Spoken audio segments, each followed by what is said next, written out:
You wake to the sound of bronze chains shifting against marble. Cold morning light filters through the high windows of a Roman villa. Somewhere along the Palatine Hill, perhaps 120 AD, your limbs ache from last night's banquet where you served wine to senators who spoke of you as if you weren't there. A Greek boy worth less than the amphora in your hands, yet paradoxically worth more than most citizens could earn in a lifetime. Someone paid 40,000 sesterces for you at the slave market in Delos when you were 12.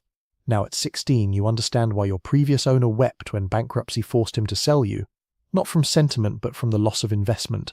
Before diving into these forgotten stories of survival and suffering, if you enjoy learning about the hidden truths of history, consider hitting that like button and subscribing for more content like this. And please comment below to let me know where you're listening from.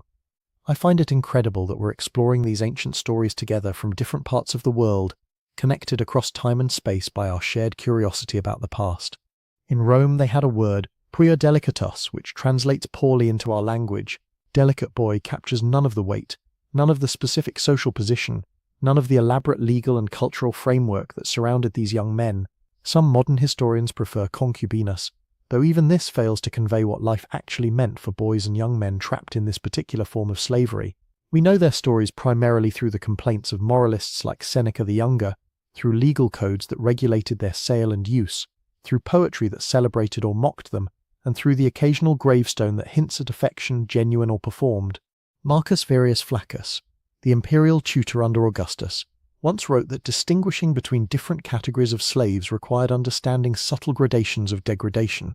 An agricultural slave might break his back in the fields, but a puer delicatus faced a different breaking entirely. Physical beauty determined survival, yet that same beauty guaranteed exploitation. Youth was currency, but aging meant obsolescence. Education and refinement were required, but expressing genuine intelligence could be dangerous. Consider Sparus, perhaps the most famous of these concubines, though his story represents an extreme rather than the norm. Suetonius tells us that Emperor Nero, after kicking his pregnant wife Poppaea to death in 65 AD, noticed that young Sparus bore a striking resemblance to her. What followed defies modern comprehension, yet was documented by multiple Roman historians as fact, not scandal. Nero had the boy castrated, though castration itself was illegal under Roman law since the reign of Domitian. Emperors existed above such restrictions. He dressed Sparus in the empress's clothes, placed him in her apartments, and went through a marriage ceremony complete with dowry and wedding hymns. Romans in the Forum were required to address this teenage boy as Empress and Augusta. But Sporus's ordeal didn't end with Nero's suicide in 68 AD. Nymphidius Sabinus, the Praetorian prefect, immediately claimed him. Then Emperor Otho took possession, keeping Sporus as his companion during his brief reign. When Vitellius seized power, he planned to have Sporus reenact the rape of Proserpina in the arena, a death sentence disguised as entertainment. Rather than face this final humiliation, Sporus took his own life. He was perhaps 21 years old. Most concubines didn't suffer such theatrical cruelty, but their daily reality contained its own catalogue of normalized horror. Purchase often occurred between ages 7 and 14, with buyers examining boys like livestock, checking teeth, muscle tone, skin quality, testing flexibility of limbs. Syrian and Greek boys commanded the highest prices, especially those with what Romans considered ideal features: large eyes, full lips, soft skin, and graceful movements. Slave dealers would pluck body hair, apply cosmetics, teach specific walks and gestures that suggested availability, while maintaining an air of reluctant innocence. Once purchased, a boy entered a household where his position was simultaneously privileged and precarious. He might wear silk while house slaves wore rough tunics, eat delicacies while others received barley, sleep near his master while others huddled in cellars. Yet this elevation came with absolute availability. Martial, writing in the 1st century AD, describes dinner parties where concubines were passed between guests like wine cups. Petronius in his Satyricon depicts boys standing nude beside dining couches for hours, holding perfume and towels, available for any guest's whim. Training began immediately upon purchase. Dancing, singing, and playing instruments were standard requirements.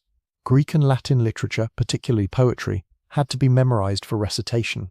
Conversation skills were essential, knowing when to speak wittily, when to remain silent, how to laugh at appropriate moments. Many received extensive education in mathematics, philosophy, and rhetoric, not for their own enrichment, but to provide intellectual companionship.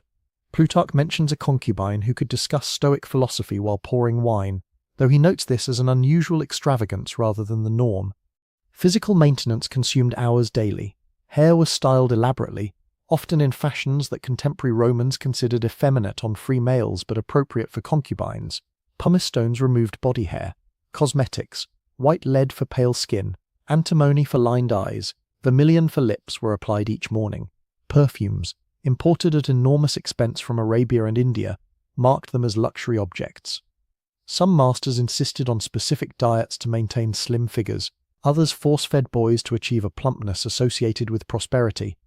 Medical texts from physicians like Soranus of Ephesus reveal disturbing practices aimed at preserving youthful appearance.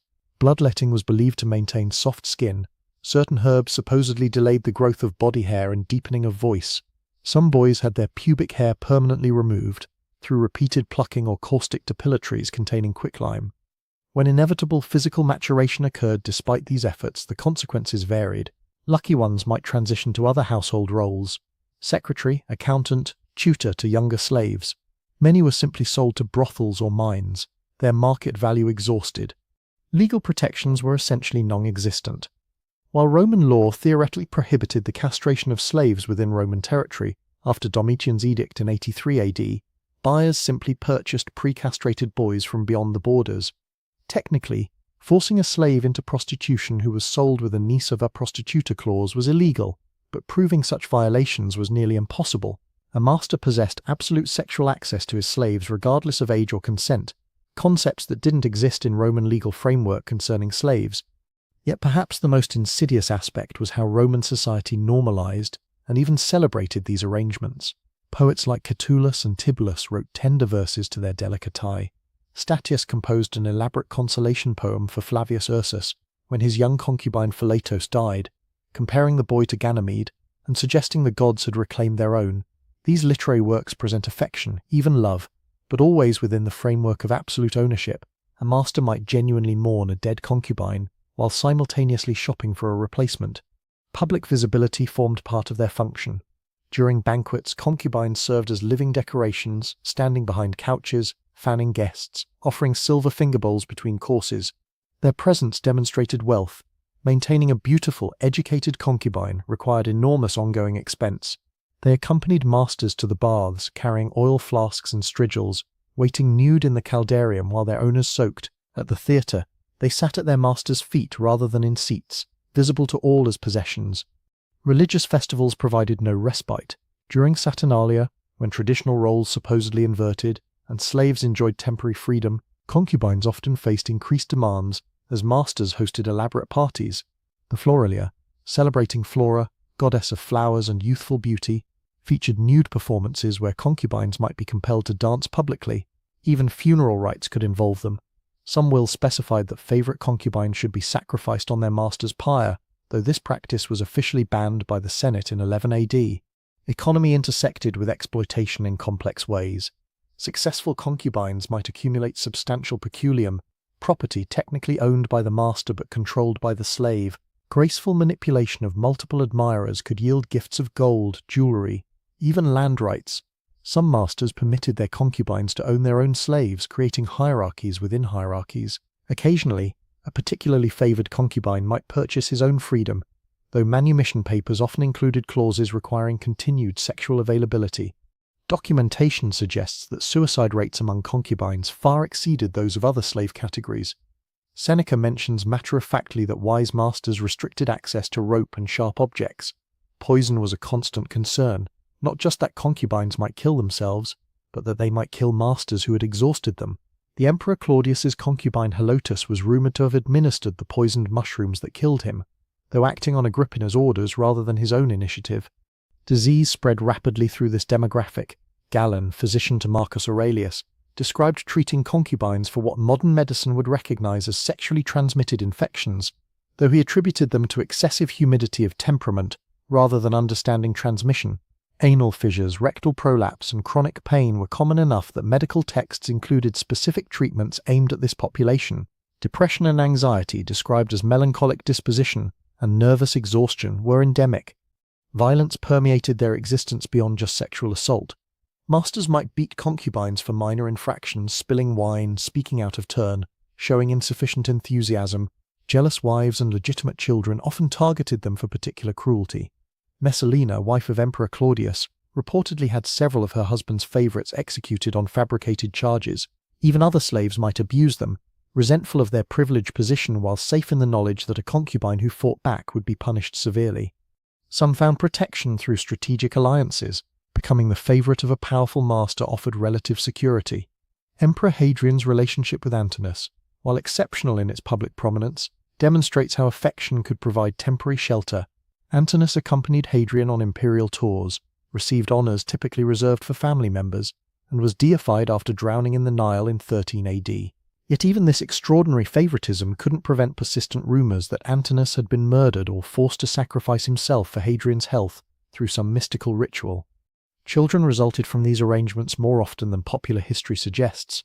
Roman masters regularly used both male and female slaves sexually, and pregnancy among female slaves was common. Male concubines who hadn't been castrated might father children with female slaves, creating complex family structures within servitude. These children were born slaves, their futures determined by their perceived beauty and usefulness. Attractive children might be groomed from birth to follow their parents into concubinage. Education, when genuine rather than decorative, occasionally provided escape routes. A concubine who demonstrated exceptional literary talent might become a secretary or librarian. Mathematical ability could lead to accounting positions. Several Roman writers began life as educated slaves, though they rarely discussed their early experiences. Epictetus, the Stoic philosopher, was likely used sexually in his youth. His writings contain veiled references to enduring degradation with philosophical detachment. Regional variations existed across the empire. In Greece, with its historical tradition of pederasty, Roman practices merged with local customs, creating distinctive patterns. Egyptian concubines often came from indigenous priestly families who sold children to Roman administrators. In Gaul and Germania, captured warriors' sons were particularly prized for their perceived combination of barbarian vigour and youthful beauty. British slaves, after Claudius's conquest in 43 AD, were initially considered too crude for concubinage, but gradually entered the market as Roman culture spread northward. Market forces shaped lives in predictable patterns. Wars produced surges of enslaved children, dropping prices temporarily. Economic downturns meant masters might rent out concubines to associates or brothels for additional income. During the crisis of the 3rd century, when Roman currency collapsed, concubines became literal currency, traded for goods, used to settle debts, gambled away in dice games. Tax records from Egypt show assessors evaluating concubines alongside livestock and agricultural equipment. Architecture reflected their presence. Wealthy villas included specific chambers for housing concubines, close enough for convenient access, but separated from family quarters. Wall paintings from Pompeii and Herculaneum show idealized scenes of boys serving wine, playing flutes, reclining on couches in poses suggesting availability. These images, preserved by volcanic ash, provide visual evidence of how Romans wanted to see these relationships: beautiful, cultured, and completely sanitized of their violent reality. Literary evidence requires careful interpretation. Roman authors wrote for audiences that considered slavery natural and sexual use of slaves unremarkable. When Pliny the Younger praises a friend for the moderation of keeping only 3 concubines, he reveals normalized excess. Juvenal's satires mock masters who fall in love with their pueri, not because the relationship involves children, but because emotional attachment to property seemed ridiculous. These texts provide information through their assumptions rather than their arguments. Medical texts offer clinical glimpses into physical suffering. Celsus describes treating tears and injuries with wine and olive oil. Surgical procedures to restore stretched orifices appear in multiple texts, suggesting demand for such operations. Instructions for maintaining tightness through astringent suppositories reveal expectations of continued use despite damage. Pain management consisted primarily of wine and poppy preparations, creating dependencies that masters could exploit for control. Legal codes evolved slowly and ineffectively. Constantine's laws in the 4th century AD prohibited the prostitution of children, but exempted those already enslaved. Justinian's 6th century codes finally banned the sexual use of child slaves, but enforcement remained sporadic at best. Christian influence gradually shifted public discourse around sexuality, but private practice changed slowly. Church fathers like Augustine wrote about the sin of keeping concubines while acknowledging their own participation in such arrangements before conversion. Economic records from Egyptian papyri show concubines being mortgaged, inherited, and divided among heirs. One document from Oxyrhynchus describes 3 brothers sharing ownership of a Syrian boy on rotating months. Another records a lawsuit over damage to a rented concubine, with the renter arguing that pre-existing conditions reduced his liability. These mundane financial documents strip away any romantic veneer, revealing pure commodification of human beings. Names, when recorded, tell stories. Many concubines received Greek names regardless of origin: Ganymede, Hyacinth, Narcissus, marking them as sexual objects through mythological reference. Others got diminutive Latin names: Dulcitus, sweetness; Delicatus, delicate; Tenor, tender, that emphasized youth and vulnerability. Some emperors renamed favorites entirely, erasing previous identity. The absence of names in many records reveals how thoroughly personhood could be erased. Resistance took subtle forms. Feigned illness might provide temporary reprieve. Deliberately gaining weight or scarring skin could reduce market value. Though punishment for such defiance was severe, some learned to manipulate masters psychologically, playing on emotions to gain advantages.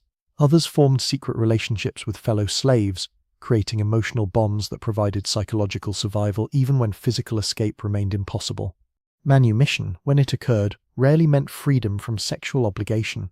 Roman law recognized various forms of freedom, and freed concubines often received conditional liberty, requiring continued service. The social stigma of having been a concubine followed freedmen throughout life. Marriage to freeborn citizens was legally possible but socially difficult. Many freedmen concubines ended up in similar relationships with new patrons, trapped in cycles of exploitation despite technical freedom. Archaeological evidence from Pompeii provides frozen moments. A brothel's upper room contained a child's toy alongside explicit wall paintings. Small sleeping chambers barely large enough for a mat show where concubines lived. Graffiti scratched into walls includes what might be names, dates, or counting marks. Ambiguous records of endurance. Skeletal remains of young males show evidence of chronic stress, malnutrition despite access to rich food, and injuries consistent with regular assault. Personal belongings, when found, are heartbreaking in their ordinariness. A bronze mirror, a bone hairpin, a small clay figure, objects that suggest humanity persisting despite dehumanization. Letter fragments on papyrus occasionally surface, though determining whether they were written by or about concubines proves difficult. One possible example from Vindolanda in Britain contains what might be a concubine writing to his mother, though the fragmentary text allows multiple interpretations. Religious practices among concubines remain largely undocumented. Some evidence suggests devotion to Eastern mystery cults, Cybele, Mithras, Isis, that promised salvation or transformation. Christianity's appeal to slaves included its theoretical rejection of sexual exploitation, though Christian masters often continued traditional practices. Funerary inscriptions occasionally mention concubines, though usually in formulaic phrases that reveal little about lived experience. By the 4th century AD, social changes were slowly emerging. Christian emperors issued increasingly restrictive laws about slavery and sexuality, though enforcement remained inconsistent. Economic factors, the expense of maintaining urban slave households, the growth of rural agricultural systems, changing military structures gradually reduced demand for concubines. The barbarian invasions brought different cultural attitudes toward sexuality and slavery, though exploitation certainly continued in evolved forms. Modern archaeology continues uncovering evidence. Bioarchaeology examines skeletal remains for signs of stress, disease, and trauma. Chemical analysis of bones reveals dietary information, geographic origins, and sometimes cause of death. DNA analysis has begun identifying family relationships among buried slaves, revealing complex kinship networks within servitude. Each technical advance provides new windows into experiences Romans considered too mundane to document. Comparative history shows similar patterns across cultures: Ottoman Kuchek dancers, Chinese opera performers in imperial courts, various forms of sexual slavery throughout human civilization. The specific Roman practice existed within broader patterns of exploitation. Understanding these connections doesn't minimize Roman-specific horrors, but contextualizes them within persistent human capacity for systematized cruelty. Contemporary relevance remains uncomfortable but necessary to acknowledge. Human trafficking, particularly of children for sexual exploitation, continues globally. Modern slaves might not be called concubines, but the fundamental dynamics, economic desperation, legal vulnerability, social normalization of exploitation, persist in evolved forms. Historical distance makes Roman practices seem safely remote, but their underlying structures remain present in contemporary societies that prefer not to see them. Scholarly debate continues about interpretation and emphasis. Some historians stress agency and resistance, finding evidence of concubines who manipulated systems to their advantage. Others emphasize structural violence, arguing that focusing on exceptional cases minimizes systematic oppression. These academic arguments matter because they shape how we understand both past and present forms of exploitation. Translation issues complicate understanding. Latin and Greek terms carry connotations lost in English. Legal language that seems precise often contained deliberate ambiguities, allowing flexible interpretation. Euphemisms obscure violent realities. Delicate meant rapeable. Companionship meant sexual slavery. Education meant grooming. Modern translators must balance accuracy with clarity, deciding how explicitly to render what Romans expressed obliquely. Source reliability requires constant evaluation. Elite Roman authors wrote from perspectives that normalized their own behavior. Christian authors condemning pagan practices often revealed more about contemporary Christian anxieties than historical reality. Archaeological evidence provides crucial correctives, but requires careful interpretation. Absence of evidence, the silence of victims themselves, speaks volumes about whose voices societies preserve. Gender dynamics within concubinage were complex. While this account focuses on male concubines, female sexual slaves faced parallel and intersecting oppressions. Some female slaves were forced into relationships with male concubines to produce attractive children. Competition between different categories of slaves for relative privilege created divisions that benefited masters. Understanding these intersections reveals how systems of oppression function through manufactured hierarchies among the oppressed. Class intersected with slavery in complicated ways. Freeborn Romans who fell into debt slavery might become concubines. Abandoned children raised as slaves despite freeborn parents entered concubinage without ever experiencing freedom. Pirates captured travelers and sold them into slavery regardless of original status. These variations in origin created different experiences and possibilities within the same brutal system. Provincial perspectives differed from metropolitan Rome. Frontier regions might have fewer available slaves, making concubines rarer and more valuable. Local traditions merged with Roman practices, creating regional variations. Distance from Roman legal authority might allow practices officially banned in Rome itself. Understanding empire-wide patterns requires acknowledging these regional differences, while recognizing underlying commonalities. Technology and concubinage intersected in unexpected ways. Glass-making advances produced mirrors that allowed new forms of grooming and display. Imported silk from China created new possibilities for costume and presentation. Developments in perfume production, cosmetics, and hair treatments all shaped concubine culture. These technological aspects reveal how exploitation incorporated contemporary innovations. Economic analysis reveals stunning costs. Maintaining a single high-status concubine might cost more annually than employing dozens of agricultural slaves. This extreme expense made concubines powerful status symbols. Economic downturns forced mass sales, flooding markets and dropping prices temporarily. Understanding these economic dimensions helps explain both the persistence and eventual decline of the practice. Environmental factors played roles rarely considered. Lead in cosmetics and water pipes may have caused chronic poisoning among concubines who used products extensively. Nutritional deficiencies from restricted diets caused various health problems. Urban pollution in Rome itself, from industries, cooking fires, and human waste, created health challenges that affected slaves disproportionately. These environmental aspects added layers to already brutal conditions. Seasonal patterns shaped experiences. Summer heat made elaborate clothing and cosmetics torturous. Winter cold in poorly heated quarters caused suffering for lightly clothed concubines required to appear decorative rather than warm. Festival seasons brought increased demands and dangers. Agricultural cycles affected food availability and quality. Understanding these rhythms reveals how natural patterns intersected with human cruelty. Language acquisition formed crucial survival skills. Concubines from various origins had to master Latin or Greek quickly. Those who could switch between languages and dialects held advantages.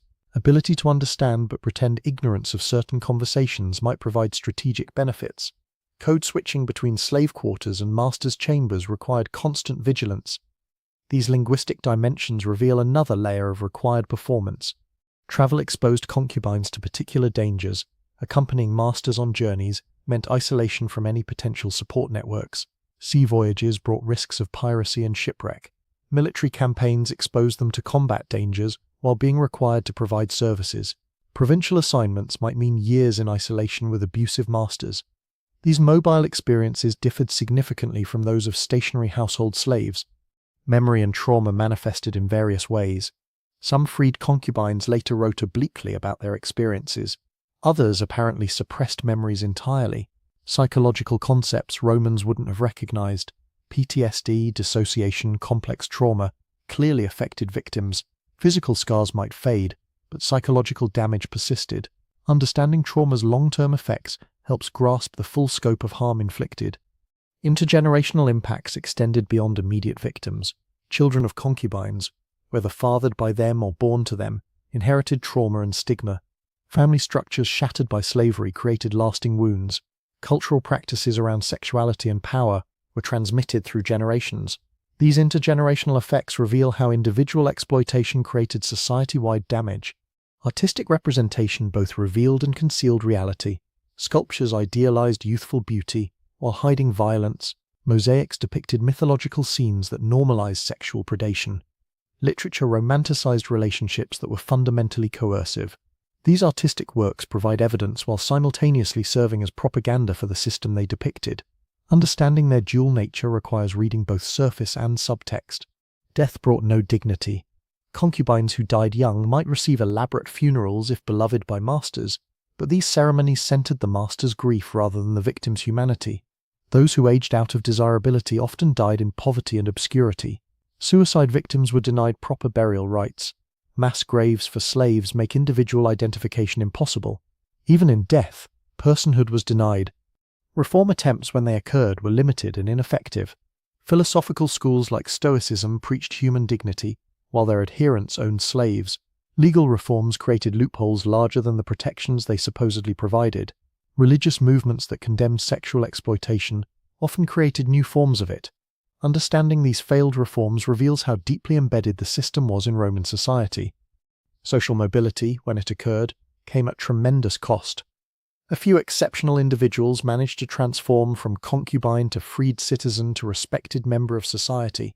These rare cases were held up as proof the system wasn't entirely cruel, but they actually demonstrate its fundamental brutality. Survival required exceptional talent, luck, and willingness to endure years of abuse. These success stories were used to blame those who didn't escape their circumstances. Documentation gaps tell their own stories. We know names of emperors' favorites, but not the thousands who suffered in ordinary households.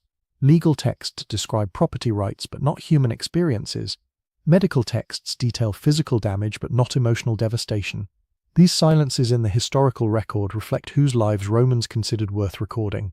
Understanding what's missing is as important as analyzing what survives. Cultural transmission of trauma affected entire populations.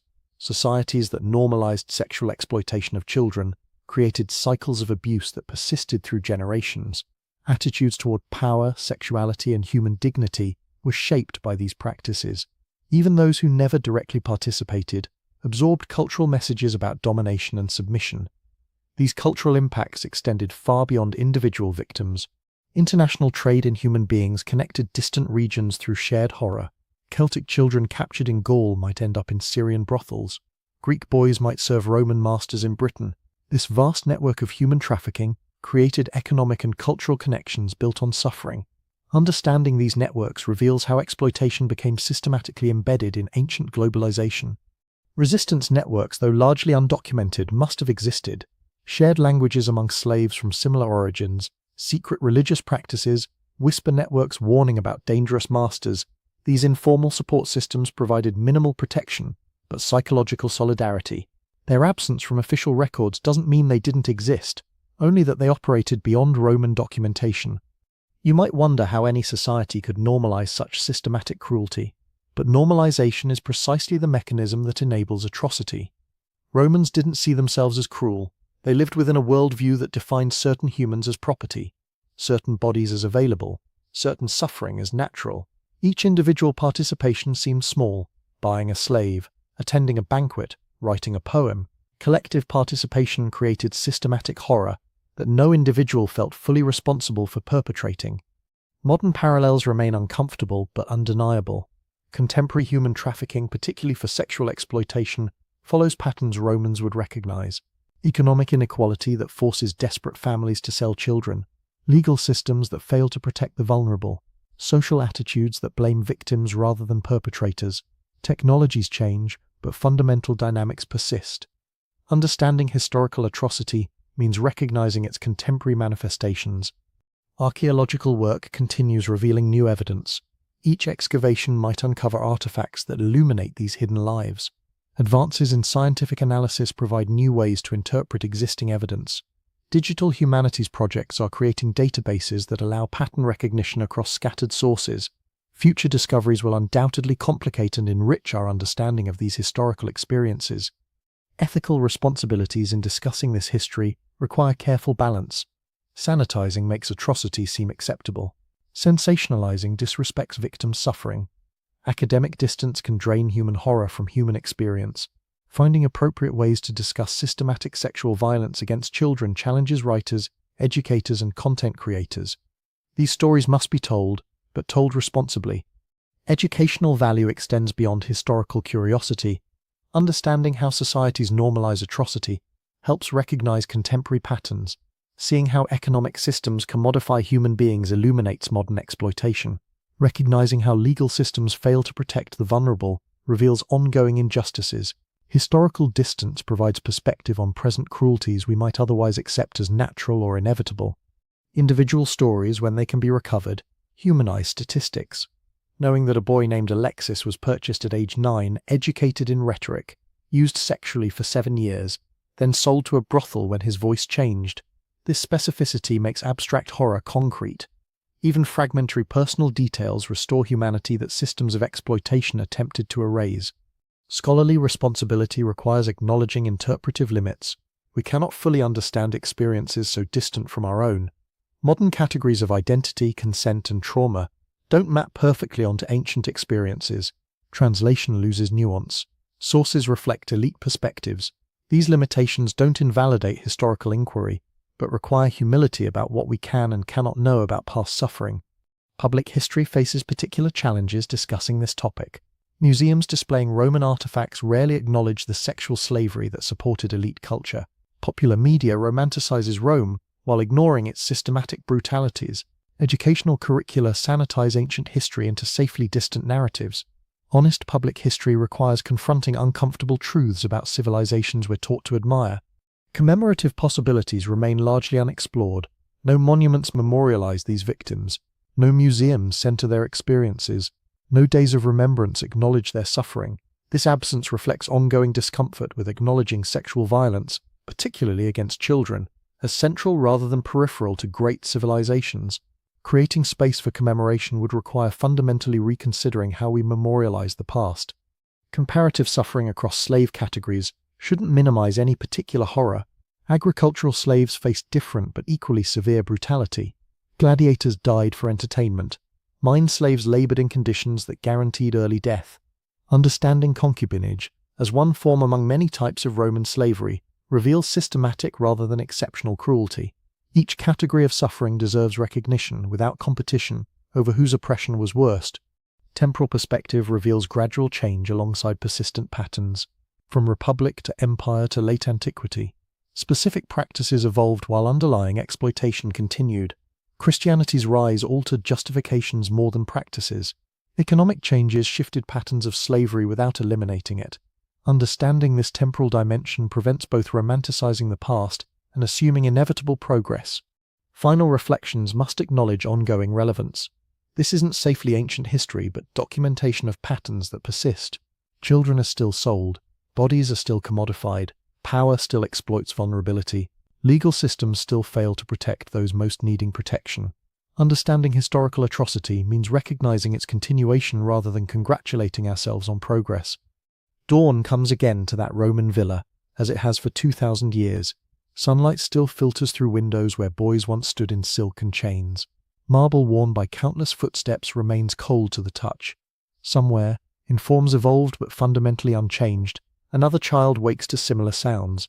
Metal against stone, power against vulnerability, centuries collapsing into a single moment of sustained suffering that connects ancient Rome to our contemporary world. We study history not because it's past, but because it isn't. Because every normalized atrocity we uncover in gilt-edged antiquity reveals something about the horrors we've trained ourselves not to see in our own supposedly civilized age.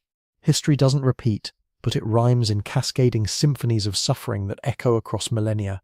Those Roman boys whose names are mostly lost, whose voices were never recorded, whose pain was considered too mundane to document, they wake with us each morning, reminding us that civilization and atrocity have always been intimate companions, that beauty and brutality intertwine in every society that convinces itself its cruelties are natural, necessary, or normal. In the end, we don't study what was normal for Roman concubines to understand Rome. We study it to understand ourselves and the terrible human capacity to make horror mundane through the simple, devastating act of looking away.